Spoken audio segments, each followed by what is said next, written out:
What's up, everybody? I'm at London Real Studios here. We're continuing the Day in the Life series, so I'm just trying to film just different things I'm kind of up to during the week. People were saying, yeah, we've seen you in front of the camera interviewing people, but what's really going on? So I'm happy to do that. I'm actually in the kitchen here at London Real. Funny enough, this behind me is the picture for the short film I made starring myself. It's called The Supremacy.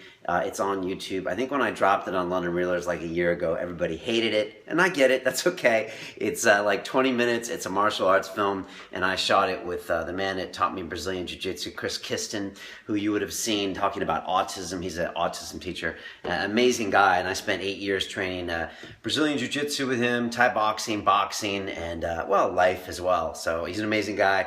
And my current girlfriend's in the movie. She's the damsel in distress, and I shot a lot of the footage in Rio de Janeiro with Murilo Bustamante, the former middleweight champion of the UFC before he went and fought in Pride. And so, yeah, it was a kind of a special time. I actually shot some of it in Bali in Indonesia as well. And then we had the final fight sequence in front of Albert Hall that you can see on YouTube. A lot of people didn't like my movie, but that's okay. I'm not offended. It's a little silly, and it's a little like Bruce Lee, pasty-ish. Funny thing is, my film school at the time, which was out in Ealing Studios, they didn't know what I was making because it was like a martial arts Bruce Lee movie, and they were like, is this a joke or is this real? And I was like, haven't you watched Bruce Lee movies? Like, we don't know if it's a joke or if it's real. So that's what my movie was all about. And, you know, it's all good. I appreciate love and hate. When you make a movie and you go through and you shoot the scene list and you get the actors and you write the call sheets, which is what I did, and have a cinematographer, you know, you're just happy when you get something out because it's so hard to get something like that done. So anyways, I don't know why I brought this up. I came here to talk about the question I get all the time, which is, Brian, do you actually drink Bulletproof coffee? And the question is, you goddamn right I do, every day. And so there it is. That's my coffee pot. It's just come off the heater here. I think it's a Turkish coffee pot. I don't know. I'm not, no product placement here, but there's some brand name on there or something. Anyways, so yeah, that coffee's been heating up. I get my beans from the guys at Bulletproof, and there's my fridge in there. I've got, what I got in there? Some Red Bull Zero, which I don't drink much of anymore. I have beer and wine in there that I drink like once a quarter when someone comes over, because like, I don't even know what to do with that stuff anymore, but that's another question. That's a Bulletproof coffee beans. I keep them in there. My man Zach from Bulletproof Coffee, who is their head of marketing and head of a lot of things over there. Really awesome dude, really smart guy.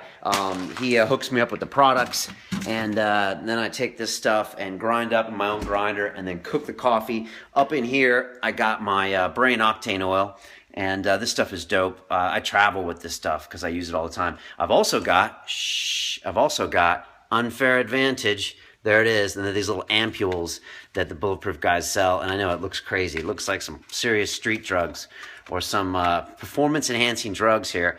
But I've been having one of those Unfair Advantages in the morning, and it does some like mitochondria, cell reproduction stuff. I don't know. Ask Dave Asprey about that. He knows what's going on. But don't take too many, because your brain will start going crazy. Funny enough, also here, I have some products that some guys from Four Sigma in, I believe it's Sweden, sent me. And these are like cordyceps mushroom tea, and they have a reishi tea. And I tried it a couple times. It's okay. I still have to give those guys feedback. So you guys are watching. Thank you for those. I'm still field testing them, but I love the idea because cordyceps mushrooms are great for training. And they have all sorts of other mushroom teas. And yes, people have asked me, it's not those kind of mushrooms. That's a different episode.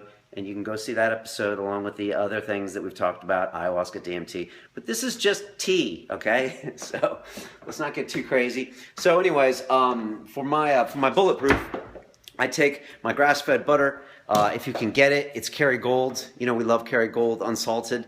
So you get some of that stuff. I put a capful of that Bulletproof brain octane oil, and I put it in here, which is my little thing. You see, you got the oil in there, you got the butter in there.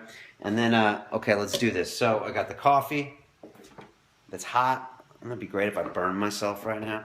So we're pouring that in there. Whoa, Jesus Christ. I usually do this with like two hands, not one hand in front of the camera. So anyways, pouring that in there. Okay, we got the coffee. Then we're gonna blast it real quick. Now this is my Bosch, no product placement, no affiliate network here. This is just what I use. We're right next to Germany here in Europe, so Those Germans, they know what they're doing. Look at this bad thing. Look at this bad thing. So this blasts it. Funny enough, it doesn't actually spray a lot, so I'm blasted. We're bulletproof. You really have to mix that butter in with the coffee. And Dave Asprey can tell you more about like the micro pieces of oil and the micro things of fat or something, but you know, you really need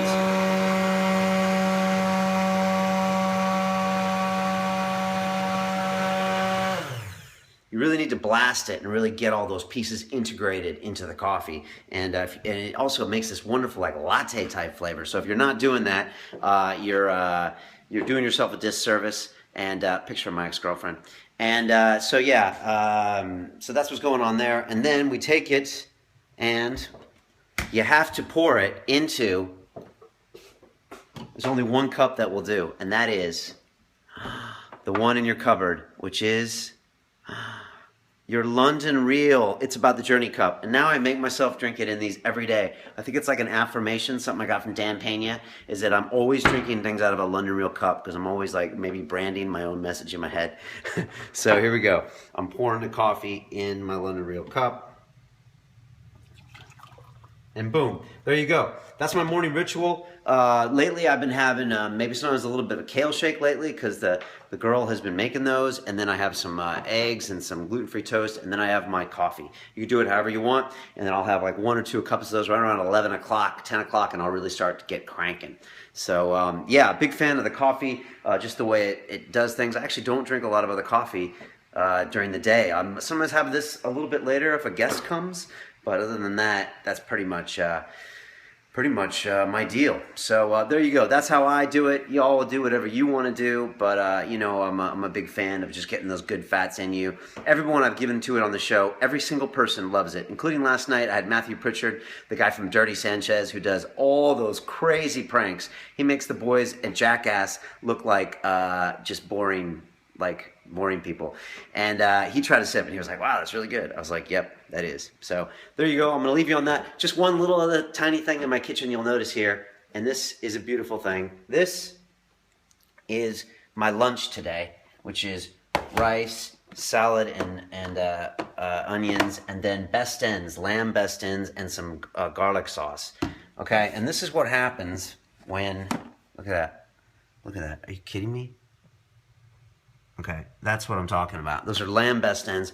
And this is what happens when you have a woman that cooks for you. Okay, and guys, I can't stress this enough, because it didn't happen for a lot of my life. But now I have a woman that cooks for me, and it's just no joke. It's like, it changes everything. It changes the world, you know, when you do that. And so yeah, so I bring my lunch to work today, every day usually, and it's clean, and it's gluten-free, and it's just healthy, and it's just something quite wonderful about a good woman that cooks for you. So there you go. I'm not going to say anything more. She's got a cooking blog going on as well. I think it's mygourmetjournal.com, where you can see some of her dishes. So anyways, that's going on. That's it. Another day in the life. This one went a little long. I didn't know I'd be talking about the film or anything else. And yeah, that's it. There's a studio. That's how it looks from the other side. But thanks for putting up. I hope you guys like these. Leave me some comments. If you want me to shut up and stop talking, I'm happy to do that too. But I'll put a couple of these out a week, especially if I go out and I meet some interesting people. Sometimes it's nice just to see kind of what they're talking about and get something off camera, and not just a serious interview form like what I do right there, back and forth. So that's it. It's about the journey. Do one thing crazy today in your life that scares you, and push yourself. 2015 is going to be a big year for everyone, I hope. That's it. Peace.